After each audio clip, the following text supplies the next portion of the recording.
Scored 7 years ago, our fathers brought forth on this continent a new nation, conceived in liberty and dedicated to the proposition that all men are created equal. Now we are engaged in great civil war, testing whether in that nation or any nation so convinced and so dedicated can long endure. We are met on a great battlefield of that war. We have come to dedicate a portion of that field as a final resting place for those who here gave their lives that the nation might live. It is altogether fitting and proper that we should do this. But in a larger sense, we cannot dedicate, we cannot consecrate, we cannot hallow this ground. The brave men living and dead who struggled here have consecrated it, far above our poor power to add or detract.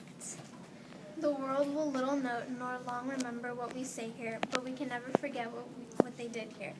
It is for us the living rather to be dedicated here to the unfinished work which they who fought here to have thus far so nobly advanced. It is rather for us to be here dedicated to the great task remaining before us, that from these honored dead we take increased devotion to that cause for which they gave the last full measure of devotion, that we were highly resolved that these dead shall not have died in vain, that this nation under God shall have a new birth of freedom, and that the government of the people, by the people, for the people, shall not perish from the earth.